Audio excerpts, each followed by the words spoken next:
Mali et l'Algérie. C'est des tensions qui ne valaient pas la peine parce que nous sommes tous des pays frères. L'Occident, pendant la période coloniale, s'était donné les moyens d'imposer des termes, des terminologies pour qualifier tel ou tel groupe afin de pouvoir tirer plus tard sur les ficelles, arriver donc à faire en sorte que ces gens s'opposent. Bonjour professeur Mahamadou Adamou. Tout d'abord, nous nous intéressons à la récente tension entre le Mali et l'Algérie suite à l'incident du drone.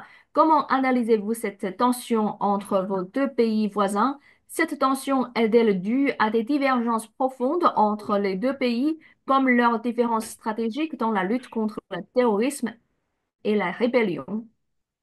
Bonjour Madame Deng, et merci pour cette opportunité. Euh, Vous avez raison, on a assisté il y a quelques semaines à une vive tension entre nos deux voisins et pays frères, le Mali et l'Algérie. Sauf qu'il faut comprendre que c'est des tensions qui ne valaient pas la peine parce que nous sommes tous des pays frères. C'est des pays qui abritent les mêmes communautés. Les mêmes populations sont divisées de part et d'autre de la frontière, des frontières, disons, suite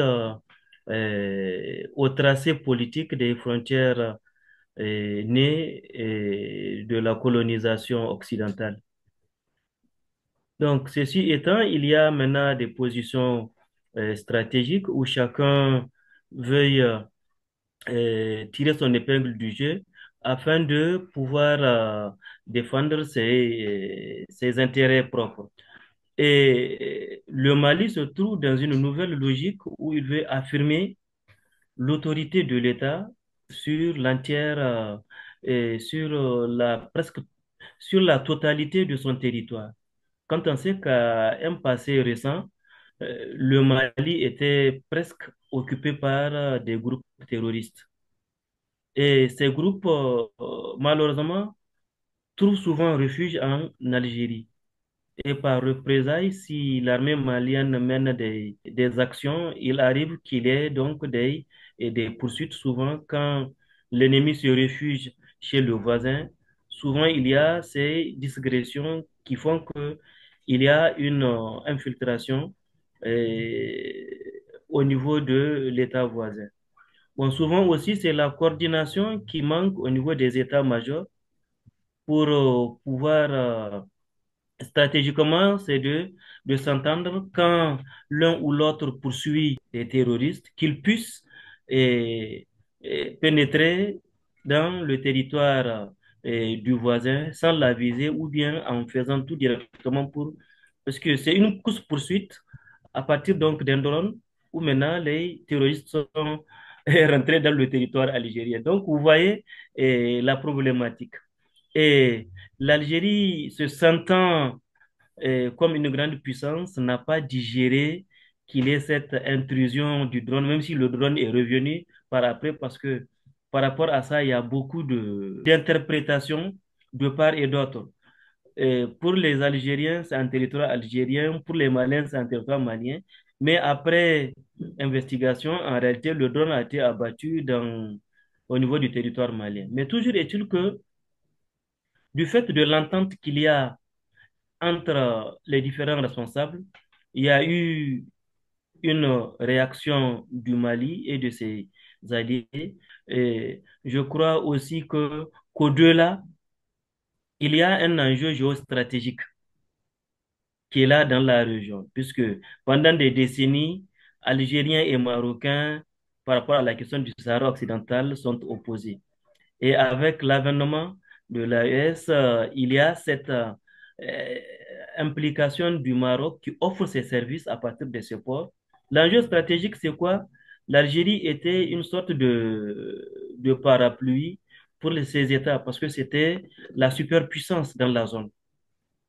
Donc, vu cette position, le fait qu'aujourd'hui, le Mali ait acquis beaucoup d'armes assez plus ou moins, si on peut le dire, sophistiqués, des drones et autres de dernière génération, alors leur permettre de faire des actions pas comme avant, des actions qui peuvent le permettre sans déployer des forces sur terre, donc à partir des airs, donc pouvoir résoudre donc le problème par rapport à la sécurité nationale, parce que tout est lié à ça. Tout est lié à ça, puisqu'il y a un passé récent. C'est là un peu le paradoxe, Madame Dieng. Le paradoxe parce que l'Algérie a eu donc ce qu'ils ont appelé, ce que l'Occident appelle le vent de démocratie dans les pays arabes, qui a amené des élections où le fils, le Front islamique du salut, était sur le point de remporter les élections en Algérie quand le gouvernement avait arrêté. Et du coup, ça a incité beaucoup de partisans du fils à s'ériger en terroristes contre l'État central. Et là, vous voyez, l'État malien, l'État algérien et nigérien qui ont les plus grandes frontières se sont entendus pour combattre. Ils ont réussi à combattre donc ce qu'on a appelé les GIA, le groupe islamique armé, qui aujourd'hui n'existe plus. Et les Algériens ont depuis dit que eux, avec les terroristes, ils ne négocient pas. Vous voyez le paradoxe? Ici, avec les Maliens, ils veulent que les Maliens négocient jusqu'à signer des accords chez eux, alors que eux-mêmes, vous vous rappelez, ils ont même détruit une usine entière de gaz parce que les terroristes ont pris des otages, sont réfugiés dans l'usine. Ils ont dit non, chez eux, il n'y a pas de négociation, c'est pile ou face. Et ils ont fait donc l'autre option.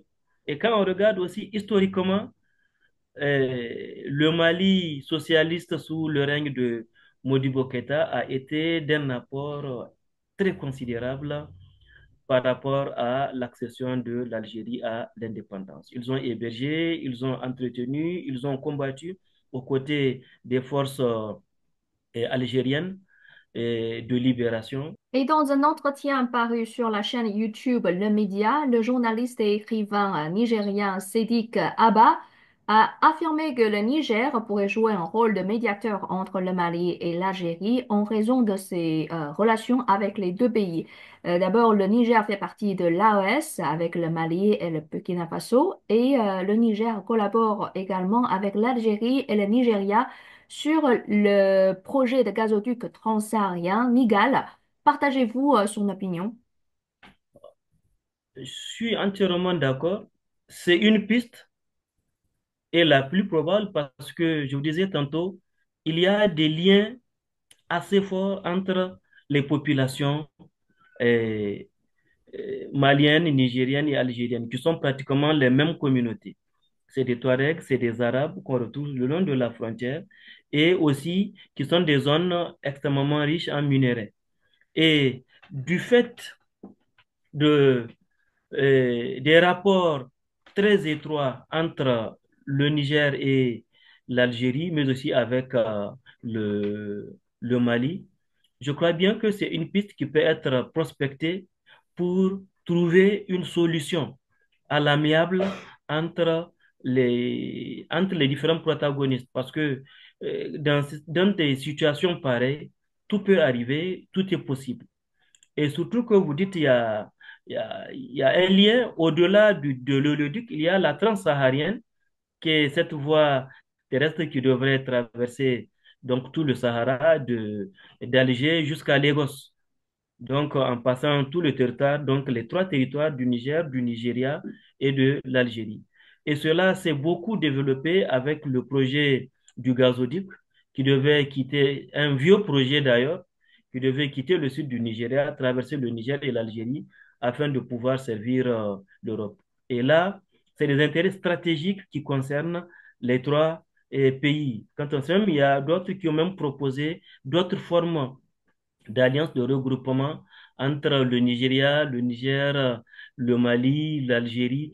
Tout ça, c'est dans le sens d'harmoniser, dans le sens de faire en sorte qu'une plus grande connexion, une plus grande compréhension et des échanges à une échelle beaucoup plus grande afin que ces États se comprennent. Parce qu'il ne faut pas se tromper que l'Occident joue un autre jeu contre ces États, c'est-à-dire contre nos États de l'Afrique. Et tout ce jeu est lié à beaucoup d'éléments qui sont utilisés afin de faire en sorte que ces États ne se comprennent pas entre eux. Et on utilise toutes les astuces possibles. Raison pour laquelle, à un moment, ils ont inventé cette histoire d'ethnie. Sinon, c'est des communautés qu'on a. On n'a pas de groupe ethnique. C'est des communautés qu'on a comme partout ailleurs dans le monde. En France, il y a combien de groupes? Il y a une vingtaine, hein, sinon une trentaine. Et pourtant, nous, on n'a qu'une dizaine au Niger. Mais malgré tout, en Algérie, il y a beaucoup moins. Mais malgré tout, l'Occident, pendant la période coloniale, s'était donné les moyens d'imposer des termes, des terminologies pour qualifier tel ou tel groupe afin de pouvoir tirer plus tard sur les ficelles et arriver donc à faire en sorte que ces gens s'opposent. Fin de la première partie. Dans le prochain épisode, l'échec de la démocratie occidentale au Niger, l'uranium qui enrichit la France par le Niger et comment le pays a chassé les armées étrangères sans violence. Abonnez-vous pour la suite.